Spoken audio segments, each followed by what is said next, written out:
Sa digital age, ang mga kwento ay kumakalat na mas mabilis kaysa sa katotohanan. Ang mga emosyon, mas mabilis pa sa liwanag, ay kumikilos na parang apoy sa tuyong damo. Hindi na bago ang makita ang mga pampublikong figura, mga tao na may mukha sa payagan, sa telebisyon o sa screen ng ating telepono na biglang napapabilang sa mga pag-uusap na hindi nila sinimulan.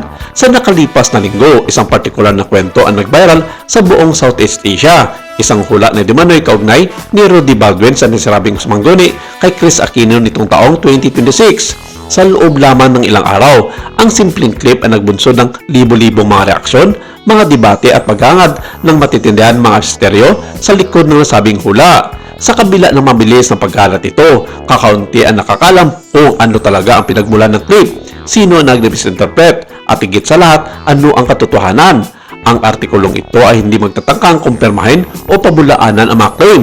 Sa halip, sisilipin natin ang kababalagan ng mismong kwento. Paano lumitaw ang hula? Bakit ito tuminaw sa publiko? At ano ang pinapakita nito tungkol sa kultura ng celebrity, pampublikong psikolohiya at ang makapangyarang pwersa ng digital storytelling? Lumitaw ang kwento sa isang maiking tip, sinamahan ng caption na puno ng matinding emosyon at mga matandang tanong. Muli bang lumitaw ang hula ni Rudy Baldwin? May kaugnay ba ito kay Chris Aquino sa taong 2026? Kagad itong kumalat sa Facebook, TikTok at Twitter na nag-iwan ng halo-halong mga reaksyon mula sa pagkabigla, pag-alala at pag-alinlangan hanggang sa katatawanan at paghanga. Ang ilang mga manonood ay nagpakita ng takot, naniniwala na tila totoo ang hula. Ang iba naman ay nagtanong, totoo ba ito o simpleng coincidence lang? Hindi lamang simpleng pampublikong figure si Chris Aquino, siya ay isang cultural presence, isang tao na sa bawat takbang ng kanyang karera ay naging pamilyar sa madla. Kapag ang isang kilalang personalidad ang naging sentro ng akaka, natural lamang na tumindi ang emosyon ng mga sumasabay-bay. Sa kaso ni Chris Aquino, ang kanyang bukas na pamumuhay, matagal na koneksyon sa madla at pagiging simbolo ng salience ay nagbigay daan sa mga tagahanga at netizens na damhin ang kanyang personal na karanasan bilang bahagi ng kanilang sariling narrative. Si Rudy Baldwin sa kabilang banda ay hindi bago sa mga online discourse. Kilala siya sa mga interpretative messages, simboliko at minsan controversial na payag na nauugnay sa mga pangyayaring pampubliko.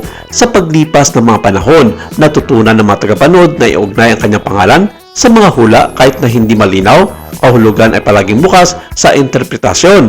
Ang mga online na espasyo ay parang lumalaking ecosystem ng kahulugan, isang salita at isang gesture o isang clip ay maaring airplay, i-caption muli at i-reframe na walang katapusan. Ang kahulugan ay hindi na fix. Ito ay nagbabago batay sa pananaw ng manonood, sa kanyang emotion at sa inaasahan niyang makita. Sa viral na hula, marami ang nakakita ng sanggunian na tumutugma sa kanilang sariling pangamba o pag-asa. Ang iba naman ay nagsabing malabo ang mensahe. Pwede itong ilapat sa maraming sitwasyon o baka wala naman talagang koneksyon. Sa puntong ito, lumabo ang linya sa pagitan ng nilalaman at konteksto. Ngunit hindi lamang ito simpleng viral sensation. Ipinapakita nito ang dinamika ng collective imagination. Paano ang isang simpleng media artifact, isang clip at caption ay maaring magbago ng emosyon ng libo-libong mga tao, magbunsod ng diskurso at maging sentro ng debate. Sa pagdiriwang ni Chris Aquino ng kanyang ika-55th birthday, nakita ng publiko ang kanyang muling pagbabalik, puno ng pasasalamat at pag-asa. Maraming mga netizens ang nagbabahagi ng mga mensahe at suporta at sa ilang paraan, ang hula ni Rudy Baldwin ay naging backdrop ng kanyang personal na tagumpay.